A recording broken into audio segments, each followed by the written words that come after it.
Vishal Singh ji jail superintendent रहे हैं। जो कर्नल के इक्विवेलेंट होता है आर्मी में और कैप्टन के इक्विवेलेंट होता है नेवी में। आर्मी का कैप्टन एक अलग रैंक है। ये एक बेसिक कन्फ्यूजन है जिसका मैं सोचा कि बता दूं। हमारी जो कैटेगरी है, इस कैटेगरी को मैंने कभी रियलाइज़ नहीं किया जब तक मैं रिटायर नहीं हुआ। बहुत से लोग जो मुझे नहीं जानते, पॉलिटिकली मेरे फादर को जानते, वो घर आए। कोई पॉलिटिकल पार्टी का लीडर इस शहर में नहीं है जो मेरे घर ना आया हो और मेरे फादर को ना जानता हो। मेरे से यही बोला गया, लोकसभा विधानसभा आप पार्टी ज्वाइन करो, फलानी पार्टी ज्वाइन करो।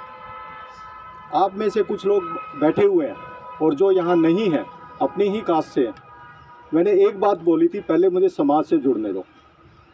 मैं खुद अपने समाज के लोगों को शहर में नहीं जानता क्योंकि मैं 36 साल बाहर रहा। जब मैं जुड़ा समाज, कुछ को धीरे धीरे जानने लगा हूँ। मुझे 1.25 साल हुआ है। कॉलोनी पैदल छानी थी। मैं ऐसे एरिया पे गया जहाँ हमारे लोग रहते हैं। मैंने ये कभी माहौल, मेरी लाइब्रेरी में शायद ही किसी को पता हो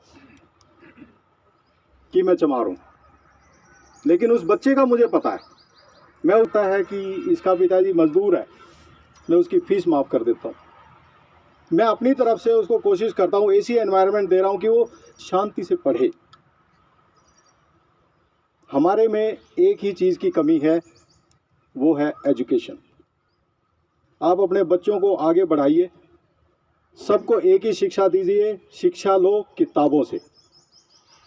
हमारा इतिहास किताबों में लिखा है, व्हाट्सएप पे नहीं। जब मेरे बच्चे छोटे थे, मोबाइल आ चुके थे, मैंने उनको किताबें पढ़ने, कोई किताब नहीं पढ़ने दी अदर देन NCERT। केंद्रीय विद्यालय में दोनों बच्चे पढ़े हैं, दोनों बच्चे डॉक्टर हैं। मैं गर्व से कहता हूं क्योंकि मैंने उनको ये व्हाट्सएप की आदत नहीं लगाई। हमें ये हमारी जिम्मेवारी है, जो ये जनरेशन यहाँ बैठी हुई है, आपके बच्चे, आपके पोता पोती। अगर मैं एक रोटी कम खाऊंगा कोई दुख नहीं होगा, लेकिन मुझे उसको पढ़ाना है। इसकी जिम्मेवारी हमें लेनी है।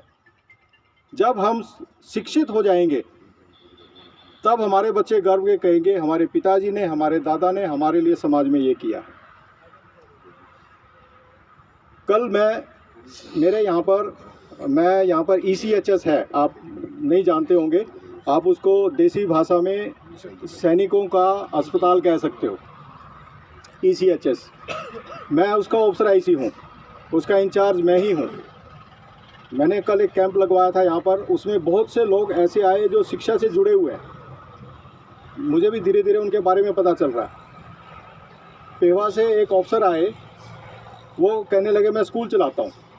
मेरा पहला क्वेश्चन ये था, SC ST को आपने क्या रियायत दे रखी है?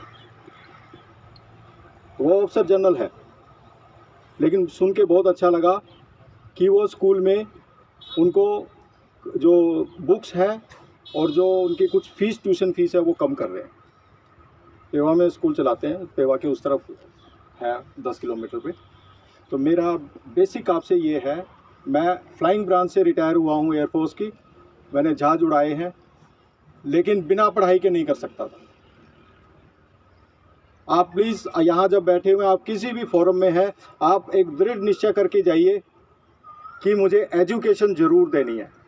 आपके बच्चे बड़े हो चुके हैं, रिश्तेदारी में होंगे। मैं अपनी लाइब्रेरी में बैठता हूँ NDA के लिए, डिफेंस फोर्सेस में ऑफिसर्स बनने के लिए जो SSB की तैयारी करते हैं, मैं फ्री ऑफ कॉस्ट उसको एडवाइस करता हूँ।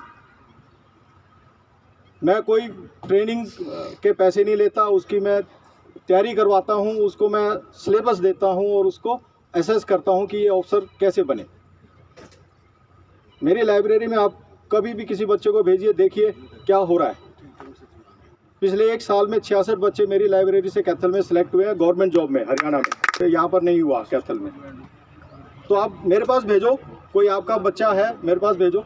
एड्रेस भी बताओ लाइब्रेरी। द टाइम्स के लाइब्रेरी है सर छोटू राम के पीछे बिल्कुल।